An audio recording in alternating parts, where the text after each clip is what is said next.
जिसका नाम है द रिपिंग।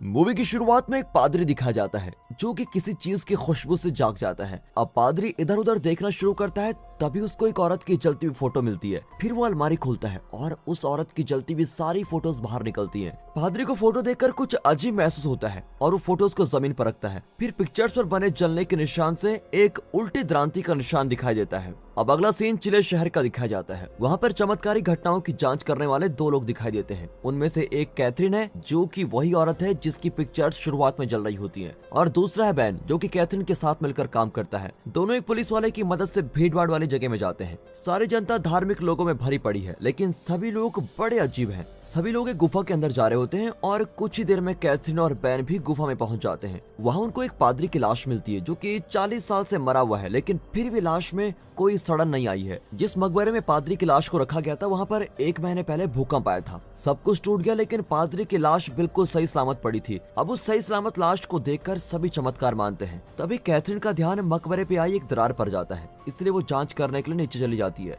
उसके पीछे बैन भी जाता है। वे देखते हैं कि सारी दीवारों और जमीन पर कोई अजीब लाल रंग की चीज है जो कि खून की तरह दिखाई दे रही है। अचानक उनको ऊपर से कोई आवाज आती है, इसलिए कैथरीन सीढ़ियों से चढ़कर ऊपर जाने लगती है और बाकी सारी जगहों की तरह सीढ़ियां भी लाल रंग की चीज से ढकी हुई है। वो ऊपर पहुंचती है और देखती है कि ऊपर वाला पूरा कमरा ही लाल रंग वाली उस चीज से ढका हुआ है। तभी कोई कैथरीन को ऊपर से खींच लेता है, इसलिए बैन भी पीछे पीछे ऊपर जाता है। वे देखते हैं कि ऊपर 2 लोग सूट्स पहनकर काम कर रहे हैं। ये दोनों लोग अचानक से आए कैथरीन और बैन को देखकर भड़क जाते हैं और दोनों को वहां से चले जाने को बोलते हैं। हालांकि जाने से पहले कैथरीन अंदर रखे ड्रम्स की फोटोज ले लेती है जिसमें खतरनाक केमिकल वेस्ट रखे हुए हैं। अब अगले सीन में अपने इस जांच के बारे में कैथरीन अपनी क्लास को बोलती है। एक और झूठे चमत्कार का पर्दाफाश हो चुका है। वो असल में कोई चमत्कार नहीं, सिर्फ विज्ञान है। वो सभी को बताती है कि लाश के निचली वाली जगह में गैर कानूनी तरीके से टॉक्सिक वेस्ट रखे जा रहे हैं, जिसकी वजह से पादरी की लाश वैसी की वैसी पड़ी हुई है। अगर उस केमिकल को सांस के जरिए अंदर लिया जाता है तो लोगों की सोच में गड़बड़ी होती है और उनको गलत भ्रम होने लगता है। इसलिए गुफा में जाने वाले सभी लोगों को ये सब कुछ एक चमत्कार लगने लगता है। वहाँ के लोगों के पास पैसों की कमी है और अच्छे से पढ़ाई न होने की वजह से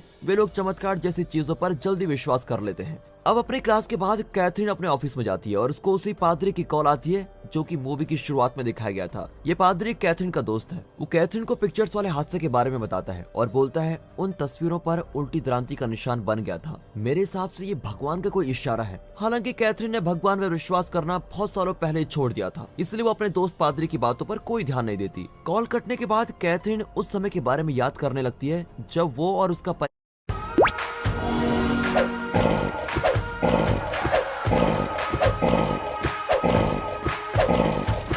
पादरी के साथ किसी खोज के लिए गए थे। तभी वहाँ पर बैन आ जाता है और अपने साथ डॉग नाम के किसी आदमी को लाया हुआ है। कैथरीन डॉग को अपनी क्लास तक साथ चलने के लिए बोलती है। डॉग बताता है कि मैं पास के शहर हेवन में एक टीचर हूँ और वहाँ एक नदी 3 दिन से बिल्कुल लाल रंग की हो गई है। वहाँ के रहने वाले लोग बोलते हैं कि ये बाइबल में लिखी हुई एक आपदा है जो कि एक लड़की की वजह से हो रही है। लोगों के अनुसार तो उस लड़की ने अपने भाई को नदी में जान से मार दिया था और तब से ही पूरी नदी का पानी लाल हो चुका है। इसके बाद कैथरीन और बैन उस शहर में जाते हैं जहाँ ये सब कुछ चल रहा है। वहाँ पर उन्हें एक प्रेग्नेंट औरत मिलती है जो उन्हें एक चर्च में लेके जाती है। फिर जल्दी डो वहाँ पर आता है और उन्हें उस नदी तक लेके जाता है। वे बताते हैं कि नदी का पानी पूरी तरह से लाल है और साथ ही नदी में काफी जगह मरी हुई मछलियाँ इधर उधर पड़ी हुई भी हैं। फिर कैथरीन और बैन अपनी जांच करने लगते हैं। वो नदी का कुछ पानी और मरी हुई मछलियाँ अपने पास सैंपल के तौर पर रख लेते हैं ताकि उनकी जाँच की जा सके। इसके बाद वो दोनों डॉ के साथ नदी में कम पानी वाली जगह पर जाते हैं। डॉ बैन के साथ नाव में रहता है जबकि कैथरीन जंगल के अंदर चली जाती है। फिर कैथरीन आसपास की पिक्चर्स भी ले रही होती है और तभी अचानक एक लड़की पेड़ के पीछे से बाहर आती है।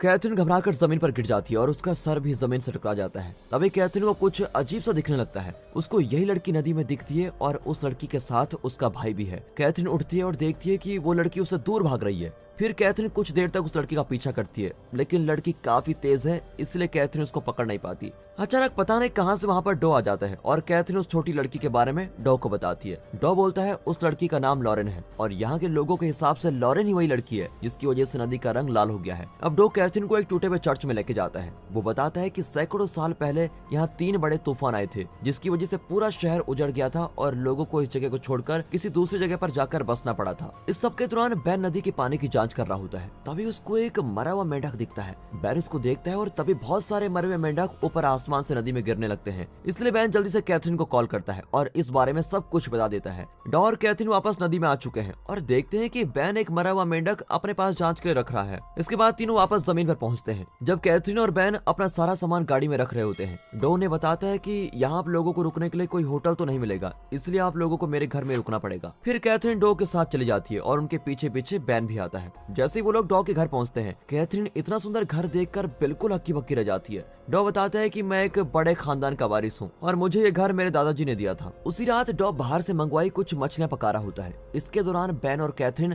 बैठे हुए बियर पी रहे होते हैं। खाना बन चुका होता है और जैसे डॉ प्लेट उठाकर खाना डालने के लिए वापस आता है, कुछ ही सेकंड्स में उनके सारे खाने पर मक्खियां और कीड़े आ जाते हैं। तीनों लोग हक्के बक्के रह गए हैं कि ये सब कुछ इतनी जल्दी कैसे हो सकता है। फिर बैन और कैथरीन खाने की जांच करने के लिए कुछ सैंपल्स अपने पास रख लेते हैं। इसके दौरान डॉ को एक फोन कॉल आती है और कोई उन तीनों को एक खेत में बुला रहा है, इसलिए तीनों खेत में जाने का तय करते हैं। लेकिन रास्ते में अचानक ही उन पर एक सांड हमला कर देता है। भड़का हुआ सांड बार बार उनकी गाड़ी पर हमला करता रहता है, लेकिन किस्मती से वहाँ खेत का मालिक आता है और सांड को गोली मार देता है। इसके बाद खेत का मालिक उन्हें बताता है कि मेरी गायों को कोई रहस्यमय बीमारी हो रही है और उसकी वजह से सभी मरती जा रही हैं। वो साथ ही बताता है कि मैं, मेरा परिवार और हमारे सभी जानवर कुएं का पानी पीते हैं। शायद मुझे लगता है इसलिए ये सब कुछ हो रहा है। अब इसकी वजह से बैन के दिमाग में और सवाल आने लगते हैं कि क्या इस सब के पीछे कोई विज्ञान है कि क्या है। वो मानने लगा है कि ये सब कुछ बाइबल में लिखी आपदा ही है, लेकिन कैथरीन अभी भी अपनी बातों पर बनी हुई है और ये सब क्यों हो रहा है उसके पीछे का विज्ञान बताने लगती है। किसान उनको एक और बात बताता है कि जब हम लोग पिछले क्रिसमस के समय लॉरेन के घर गए थे,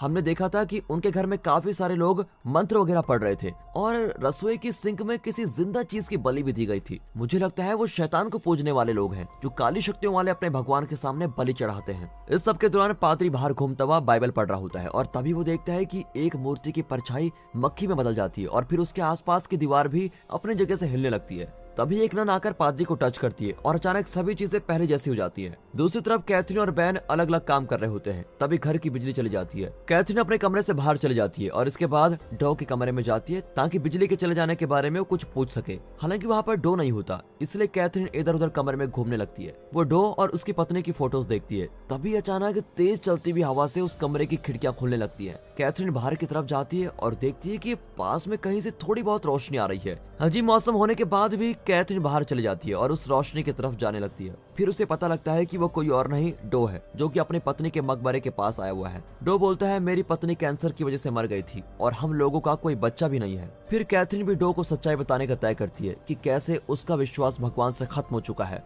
वो बोलती है कि 5 साल पहले मुझे मेरे पादरी दोस्त ने सूडान में चल रहे धर्म को फैलाने वाले काम के बारे में बताया था, इसलिए मैंने अपने परिवार के साथ वहाँ जाने का तय किया। लेकिन वहाँ के लोगों को लगा कि हमारी वजह से वहाँ सूखा पड़ा था, इसलिए उन्होंने मेरे पति और मेरी बेटी की बलि चढ़ा दी। और इसके बाद से मैंने खुद से वादा किया था कि सभी चमत्कारी चीजों के पीछे का विज्ञान मैं सभी के सामने लेकर आऊंगी। घर वापस पहुंचने के बाद कैथरीन और डॉ दोनों एक दूसरे के ज्यादा करीब आ जाते हैं। जब कैथरीन डॉ के ऊपर होती है तो लॉरेन बाहर से खड़े होकर उनको देख रही होती है। अचानक कैथरीन की आंख खुलती है और उसको पता लगता है कि मैं तो एक सपना देख रही थी। अगले दिन कैथरीन को दोबारा लॉरेन दिखती है, इसलिए वो लॉरेन से बात करने के लिए जाती है। हालांकि लॉरेन दोबारा भाग जाती है, इसलिए कैथरीन उसका पीछा करने लगती है और अचानक उसका पैर फंसने से वो गिर जाती है। कैथरीन दोबारा से सूडान में पहुंच गई है, जहां उसको अपनी मरी हुई बेटी दिखती है। कैथरीन रोते हुए अपनी बेटी को गले लगा लेती है और तभी उसकी बेटी बदलकर लॉरेन में बदल जाती है। अचानक उसके परिवार को मारने वाला इंसान भी वहां पर आ जाता है और कैथरीन को भी मार डालता है। तभी कैथरीन को बैन की आवाज आती है जो उसको उठाने की कोशिश कर रहा है। शांत होने पर कैथरीन को महसूस होता है कि अब तक वो जो भी देख रही थी वो एक बुरा सपना था। इसके बाद कैथरीन पानी पीने नीचे जाती है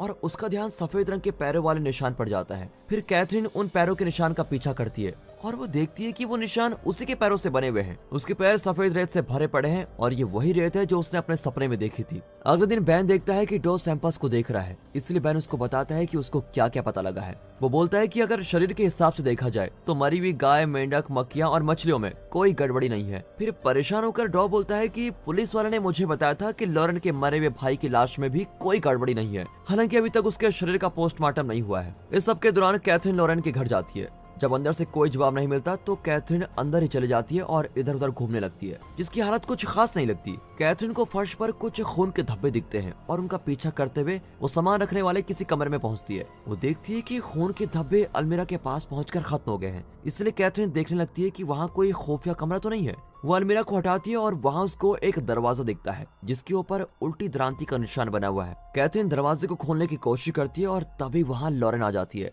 फिर कैथरीन शांति के साथ उससे बात करने की कोशिश करती है और तभी उसका ध्यान लॉरेन के पैर पर लगे खून पर जाता है, जिसका मतलब है कि लॉरेन को पीरियड्स आना शुरू हो गए हैं। कैथरीन प्यार से लॉरेन को बोलती है, बेटा चलो तुम मेरे साथ बाहर चलो, मैं तुम्हारे पैर साफ करवाती हूँ। लॉरेन सारा समय चुप रहती है और कैथरीन को वो सब कुछ करने देती है जो वो करना चाहती है। कैथरीन फिर एक तौलिया लेकर लॉरेन का खून साफ करती है और तभी उसको अचानक से कुछ दिखने लगता है। उसको दिखता है कि लॉरेन और उसका भाई नदी में खड़े होते हैं, लेकिन अचानक से कैथरीन वापस ठीक हो जाती है और आसपास देखने पर लॉरेन उसको कहीं नहीं मिलती। फिर कुछ न समझ आने के बाद भी कैथरीन लॉरेन को ढूंढने के लिए घर के अंदर चली जाती है। हालांकि तभी लॉरेन की माँ वहाँ आती है। आंखों में आंसू भरे हुए वो कैथरीन से पूछती है, क्या तुम मेरी बेटी को मार सकती हो? कैथरीन ऐसा करने से मना कर देती है और बोलती है, मैं तो लॉरेन की मदद करना चाहती हूँ। जिसके जवाब में लॉरेन की माँ बोलती है, मेरी बेटी लॉरेन को मदद की जरूरत नहीं है। इससे पहले कि वो कुछ और ज्यादा बोल पाती, पीछे से लॉरेन आती है और अपनी माँ के ऊपर हमला कर देती है। फिर कैथरीन मदद करने की कोशिश करती है, लेकिन लॉरेन की माँ लॉरेन को पकड़ के रखती है और गुस्से में कैथरीन को वहाँ से चले जाने को बोलती है।